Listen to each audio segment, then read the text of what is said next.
Samedi 31 janvier, mesdames et messieurs, bonsoir et merci pour votre fidélité à nos programmes. Bienvenue dans ce 18h dont voici l'unique et les principaux titres.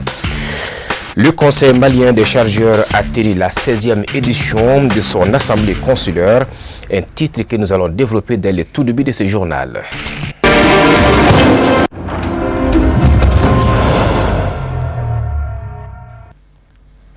Fidèles téléspectateurs de Chérif La Télévision, bonsoir et bienvenue. Je vous l'annonçais à l'instant, le Centre international de conférence de Bamako, CICB, a servi de cadre à la 16e édition de la session de l'Assemblée consulaire du Conseil malien des chargeurs. L'événement a eu lieu ce samedi en présence des acteurs du secteur. On fait le point avec Aminata Traoré. Débutée par la lecture du Saint-Coran, cette assemblée consulaire est placée sous la présidence du ministre des Transports et des Infrastructures, Dambélé Madina Sissoko. Les points inscrits à l'ordre du jour de cette 16e assemblée consulaire du Conseil malien des chargeurs, CMC, sont entre autres vérifier l'état de la mise en œuvre des recommandations de la session précédente, apprécier les réalisations effectuées de l'année écoulée, examiner et adopter le programme d'activité et le budget 2026 du CMC. Le porte-parole des membres consulaires venus de toutes les régions du Mali s'est réjoui de la tenue de cette assemblée qui sera l'occasion de faire le bilan de l'année écoulée qui a été très difficile pour eux, mais grâce à leur engagement, les défis ont été relevés. Après tout ce que le pays vient de traverser comme difficulté dans le domaine sécuritaire, pour pouvoir tenir de telles sessions avec de tels résultats, vraiment c'est un nouvel espoir pour le Mali. Depuis l'âge passé, à maintenant tout ce qu'on a eu à faire, le budget aussi qui avait été mis à la disposition du bureau national, donc ils vont rendre compte de son utilisation. Ensuite on va autoriser le bureau avec un nouvel mandat, avec un nouvel budget que nous allons voter, avec un nouveau programme des activités. Avec tous les défis qu'on rencontre, pour pouvoir les relever, il faut beaucoup de courage et beaucoup de résilience. Donc je les exhorte à redoubler d'efforts, afin que le Mali puisse sortir de ce goulot d'étranglement. Selon la ministre des Transports et des Infrastructures, la composition du CMC inclut les importateurs, les exportateurs et les transitaires, en d'autres termes, les opérateurs du commerce, des transports et du transit, qui occupent une place de choix dans le ravitaillement du pays. Elle a vivement recommandé l'orientation du programme d'activité de l'année 2026 vers les investissements structurants avant d'assurer l'engagement du gouvernement du Mali à soutenir les chargeurs dans la mission fondamentale d'approvisionnement correct du pays. Au nom du président de la transition, chef de l'État, son Excellence général d'armée Assimi Goïta, et du Premier ministre chef du gouvernement, le général de division Abdoulaye Maïga, je tiens à saluer avec force et reconnaissance l'engagement patriotique des opérateurs économiques maliens qui, malgré un contexte sécuritaire difficile marqué par des actes terroristes, notamment l'incendie criminel des véhicules de transport, continuent de consentir d'impacts sacrifices pour assurer l'approvisionnement régulier du pays. Monsieur le Président du Conseil malien des chargeurs, j'invite les membres du bureau du CMC à être plus créatifs et proactifs afin d'augmenter les ressources relatives aux cotisations. Je vous réaffirme la disponibilité entière et l'accompagnement constant du ministère des Transports et des Infrastructures pour le développement du secteur. Auparavant, la cérémonie avait débuté par les mots de bienvenue du représentant de Madame le maire de la commune 3 du district de Bamako. Les belles mélodies de l'ensemble instrumental Badema National ont magnifié l'assistance. Élan de solidarité, l'association Ankabé Mayala, comité D de Douanzana, a fait don de vêtements à l'Amaldem destinés aux enfants. La remise s'est effectuée le vendredi 30 janvier dans la cour de l'association malienne de lutte contre les déficiences mentales chez les enfants, en abrégé Amaldem. Al-Hamidou Badini pour le compte rendu. Sous le leadership éclairé du président du conseil d'administration, l'association Ankabé Mayala poursuit ses actions de générosité à travers le pays.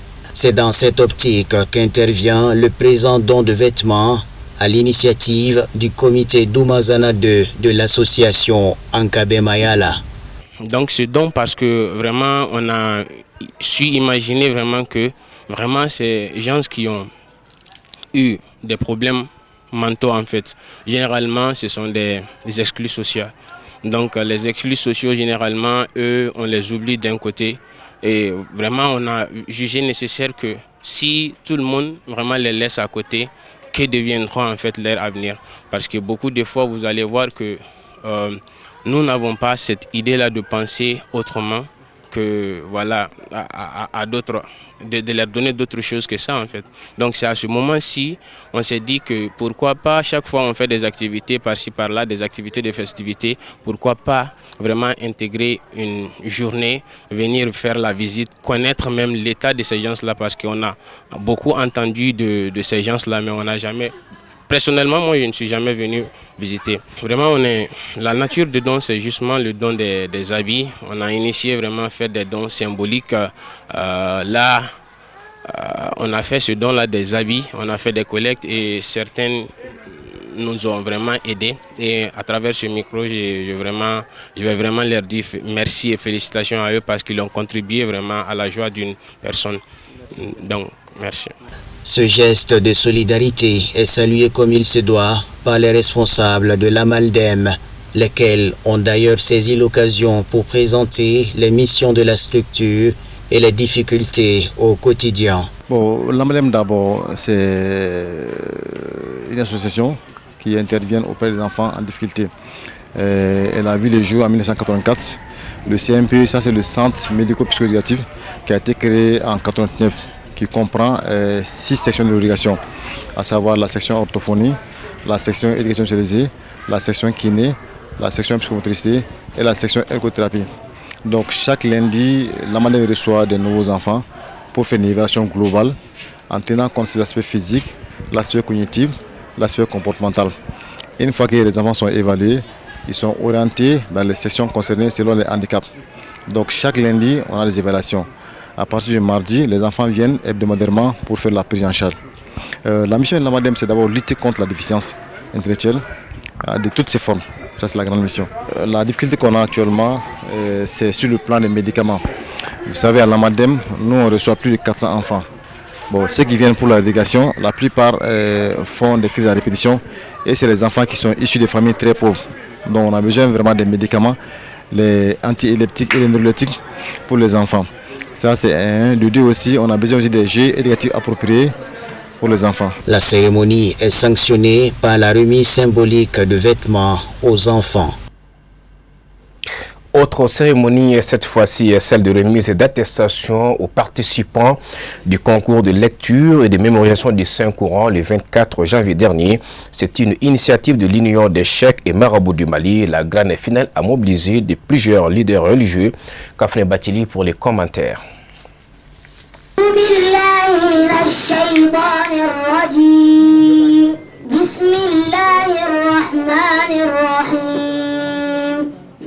Initié par l'Union des Cheikh et des Marabouts du Mali, le concours de récitation du noble Coran consiste à mener une compétition entre les jeunes talibés. C'est le concours coranique que nous avons organisé notre association qui s'appelle donc l'Union et les Cheikh et les Marabouts du Mali. Donc en arabe, on dit Majmoua Ittihad al-Masaïki wal Ulama fi Mali. Ça veut dire que c'est une association qui regroupe tous les membres, tous les Cheikh et tous les Marabouts qui est donc ici au Mali. Et donc les Kadria, les Tidjania, donc sont tous bienvenus. On a appelé tout le monde dedans. Donc nous avons donc organisé un concours coranique pour donc promouvoir le Coran. Donc pour que nous avons vu aujourd'hui que donc il y a plusieurs jeunes rentrés donc dans les villes. Donc les Corans sont un peu ils ont commencé donc à faire donc on a dit si on organise le concours, donc ça veut dire que les gens vont donc aimer le Coran, vont donc continuer à faire, étudier, continuer avec. Donc c'est pour cela que c'est ça l'objectif. Donc on a lancé un appel. On a eu beaucoup qui ont appelé, mais on a pu donc enregistrer 70 élèves. Donc on a fait une présélection le 24 décembre, le 24 décembre, le 25 on a pu finir. Donc aujourd'hui, c'est les grands finales qui est là. Donc notre objectif, c'est juste, comme je vous dis, c'est promouvoir toujours. Donc il faut que la jeunesse, donc, doit avoir donc, la conscience donc, pour les Corans.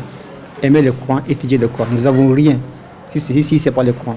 C'est ça. Nos arrière-grands-parents, nos pères, nous n'avons rien sauf ça. Donc juste notre objectif, ça veut dire moderniser un peu.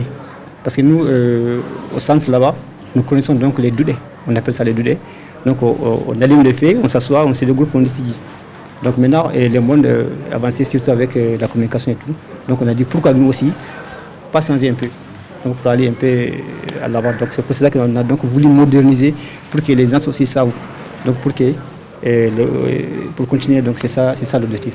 L'objectif de ce concours, qui en est à sa première édition, est de promouvoir le Saint-Coran et inciter les jeunes à l'éducation islamique. Et cette année, ils ont souhaité organiser l'étude du Coran, un concours entre les talibés, ceux-là qui ont appris jusqu'à 15 ans, ceux qui ont appris la moitié du Coran et ceux qui ont le Coran entier dans la mémoire. Donc le concours a eu lieu il y a après maintenant un mois et aujourd'hui c'est la finale. Donc les 9 premiers, n'est-ce pas, ceux qui ont compété aujourd'hui, et ils vont donner les prix. Et c'est une très bonne chose. Pourquoi? Parce que l'idée, nous on l'avait eu à Tenengo en son temps. En 2005 on avait commencé à faire ça.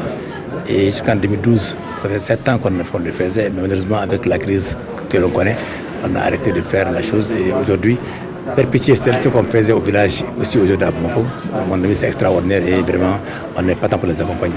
Vous savez, chaque fois qu'il y a un concours, il y a une émulation, les gens ont envie de prouver ce qu'ils ont. Et à Tenengo, quand on le faisait en son temps, c'était au début une centaine de jeunes, mais vers la fin, c'est l'ensemble de la région de Mopti, de Ségou, Gao, Tomotou, c'est toutes les jeunes là venaient, n'est-ce pas, pour compétir. Et ça donnait un grand engouement. Et c'est aussi, à mon avis, extrêmement important parce que ça fixe les jeunes à comprendre ce que la vraie religion. Un dernier mot, c'est que j'ai prié Dieu que ces jeunes puissent vraiment continuer à perpétuer cette chose et que tous les ans, que l'on vienne maintenant pour ce concours. Au terme des épreuves, les noms des 9 lauréats qui se sont illustrés à travers ce concours ont été proclamés, suivis de la remise des attestations du concours de récitation du Noble Coran et des prix de distinction. La cérémonie a pris fin par des prières et bénédictions afin d'implorer Dieu pour tous. Direction la Guinée équatoriale où séjourne le fils du guide des Ansar, Chérif Ahmed Tidiane Haïdara. Dans le cadre d'une tournée de prêche sur invitation des Ansar, il a mis les caps sur Mongomo pour la suite de cette tournée de sensibilisation et de prêche. Kafne Batili pour les commentaires. Seydi Chérif Ahmed Tidiane Haïdara et ses compagnons ont été reçus et accueillis à Mongomo, localité située à environ 206 km de Bata, avec tous les honneurs dignes de leur rang à travers une cérémonie d'accueil qui leur a été réservée. Ils étaient tous motivés et déterminés pour la cause de Seydi Chérif Ahmed Tidiane Haïdara dès son arrivée à Mongomo. Les Ansar ainsi que l'ensemble de la communauté malienne établie dans la localité étaient tous présents à la cérémonie d'accueil pour offrir leur hospitalité au prince héritier de la famille chérifienne. Je suis venu en Guinée équatoriale pour accueillir mon guide et mon shérif qui est Chérif Ahmed Tidiane Haïdara. Comme vous le savez, ce soir-là nous étions à Mongomo, qui est une ville frontalière du Gabon, entre Gabon et Guinée équatoriale. Nous avons parcouru des kilomètres, à peu près environ 200 et quelques kilomètres. Donc avec la distance et la fatigue de la route, malgré tout cela, Chérif a parcouru des kilomètres juste pour venir voir les fidèles, pour bénir ces fidèles et ces adhérents qui sont là-bas à Mongomo. Nous avons passé par Anisson, qui est un village non loin du Mongomo. Avec cette distance-là, je vois à la personne de Chérif une personne humble et vraiment qui peut tout supporter pour avoir ces aimables. Les personnes qui l'ont aimé, qui ont prêt à tout supporter pour lui, lui aussi il est prêt à tout faire pour nous, juste pour voir ses disciples. C'est ce qui lui a conduit jusqu'à la frontière. C'était pas un peu facile, mais à la fin, tout a été vraiment formidable. Nous avons été accueillis par les habitants, les Guinéens au Cato, avec les Maliens, les Sénégaliens, les Guinéens qui nous ont accueillis là-bas. On n'a pas fait plus de 15 minutes, mais l'accueil a été vraiment un jour inoubliable. Nous remercions vraiment Chérif Ahmed Tidiane. Notre chef, qui est Cheikh Ahmed Tidiane Haïdara, il est actuellement en Guinée équatoriale, comme vous le savez. Nous avons jugé nécessaire de l'accompagner dans sa mission. Et cette mission qui a continué depuis Malabo, et Dieu merci, aujourd'hui, il a jugé nécessaire d'aller voir ses adeptes qui sont dans les régions, à savoir Mongomo. Et de là, on a quitté Bata pour rejoindre Mongomo. Et entre Mongomo et Bata, c'est vraiment, Dieu merci, c'est une forêt très dense, très dense. C'est la générosité de Dieu que nous remarquons sur la route, de gauche à droite. C'est seulement que des collines, des montagnes et des forêts très denses, excessivement denses. Inch'Allah, Dieu nous a accompagnés avec sa grâce. Nous avons quitté Bata et traversant cette grande forêt, et tout est bitumé et on est arrivé jusqu'à Mongomo. Et l'accueil a été vraiment très chaleureux et nous les remercions infiniment. Et dire que vraiment, Cheikh Ahmed Tidiane, c'est un combattant de la religion. Il veut que les adeptes puissent comprendre la religion de paix, la religion de tolérance, l'islam qui est authentique et qui doit être diffusé, qui doit être montré à tout le monde. Ce n'est pas l'islam qu'on montre avec les l'épée, avec les sangs. Non. Lui, il veut montrer l'islam, la vraie religion, la vraie image de l'islam. Raison pour laquelle il a accepté de faire ces déplacements, malgré que la distance est très grande, difficile.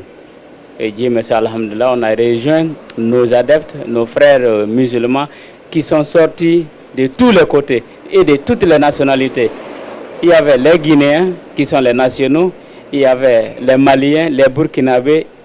J'ai même rencontré des Centrafriques qui sont venus juste pour l'accueillir et dire qu'on a dit qu'il y a un religieux qui est au nom de Cheikh Chérif Madame Haïdara, qu'ils ont suivi les prêches, qu'ils devaient arriver à Mongomo, donc qui ont jugé de les rejoindre.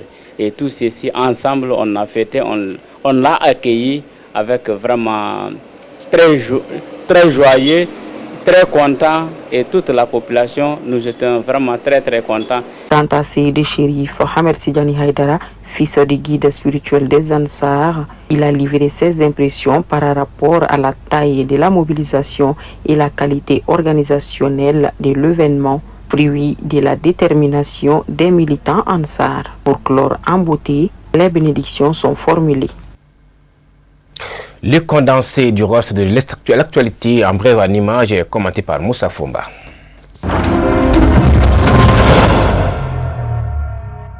Attaque contre l'aéroport de Niamey, le stock d'uranium pourrait-il en être le motif? Un expert nigérien fournit des éléments de réflexion. Le 29 janvier, Abdraman Tiani a accusé la France d'être parmi les sponsors des mercenaires qui avaient attaqué l'aéroport de Niamey dans la nuit du 28 au 29 janvier. Or, un important stock d'uranium se trouve à l'aéroport. Contacté par Sputnik Afrique, l'observateur nigérien Ilyasou Boubacar rappelle le bras de fer entre Niamey et le groupe français Orano concernant ce stock d'uranium. Il estime que pour le groupe français Orano, dépossédé de sa vache laitière, il s'agit d'une perte de somme exponentielle. C'est une question de vie et de mort pour la société. Maintenant, il voit que nous sommes en train d'aller vers des partenaires contre lesquels ils ne peuvent rien. Par exemple, je fais allusion à la Russie qui a d'abord non seulement une arme nucléaire, mais qui a la technologie très avancée dans le domaine de l'exploitation, poursuit-il. Les Français pensaient qu'on allait rester comme ça et qu'on allait pleurer, les supplier de revenir. Mais aujourd'hui, ils voient que cette tendance n'est plus d'actualité, mais plutôt qu'on a pris notre destin en main, avance-t-il. L'expert espère que Niamey présentera un dossier implacable au niveau du procès contre Orano pour que le Niger puisse triompher et le gagner. En juin 2025, le gouvernement nigérien avait nationalisé Somaïr, co-entreprise entre le groupe français Orano et la société d'État nigérienne Sopamine. En novembre 2025, les autorités militaires ont fait savoir leur intention de mettre sur le marché international le stock d'uranium issu de cette nationalisation. Orano a engagé 4 procédures d'arbitrage en réaction. Selon le groupe, ce stock représente une valeur marchande de 3 millions d'euros.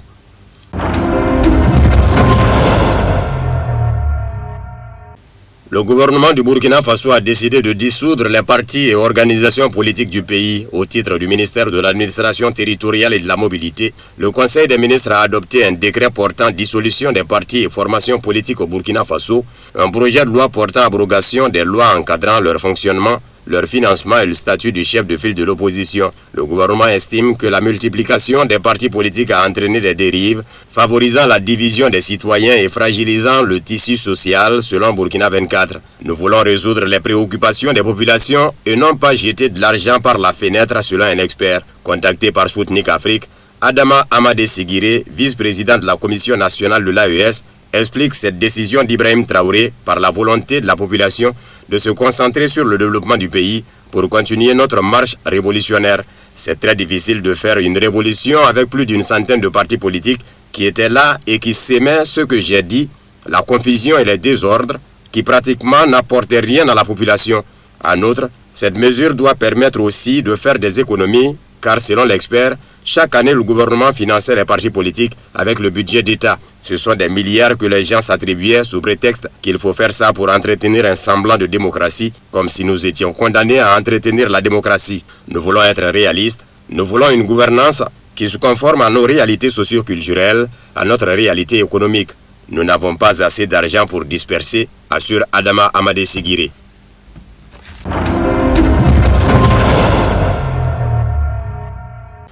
Le président américain Donald Trump envisage toute une série de scénarios militaires contre l'Iran proposés par le Pentagone, notamment des raids et des opérations des forces spéciales, mais reste ouvert aux solutions diplomatiques et aux négociations avec Téhéran, a rapporté le New York Times, citant des responsables américains. Selon les sources du New York Times, Donald Trump s'est récemment vu présenter une liste élargie d'options pour d'éventuelles frappes contre l'Iran. Celle-ci inclut des raids militaires américains ainsi qu'une intensification des attaques contre les installations nucléaires et balistiques iraniennes. Parmi les scénarios les plus risqués envisagés figure le déploiement clandestin de forces spéciales américaines pour détruire ou neutraliser les sites nucléaires iraniens qui n'auraient pas été touchés lors des frappes américaines de juin 2025.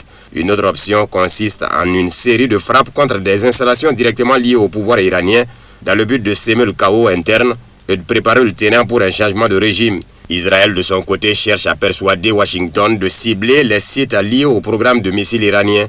Dans le même temps, des responsables ont souligné que le président américain n'avait encore retenu aucune des options militaires proposées par le Pentagone et qu'il continuait de privilégier une approche diplomatique. Certaines sources ont indiqué que les menaces de Trump visaient en partie à inciter l'Iran à négocier.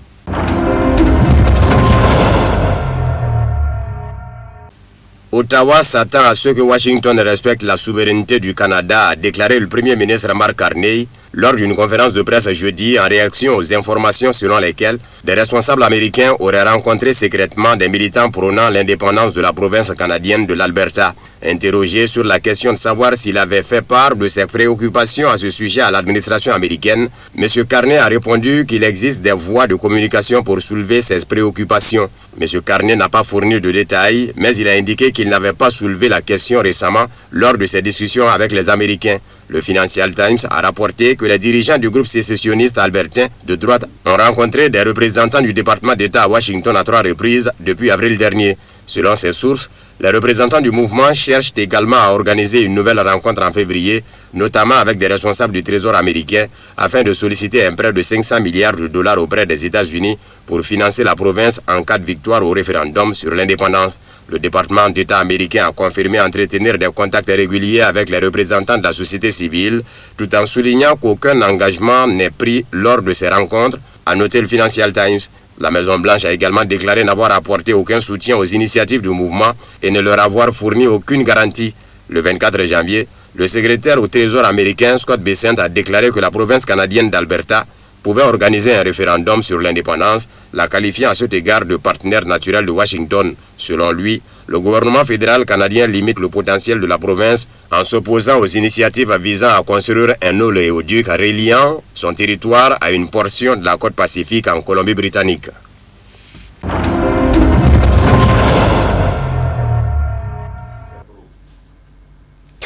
Ainsi s'achève ces 18h. Un grand merci à vous de l'avoir suivi. Excellente surtout de programme sur Chef la télévision. Bonsoir.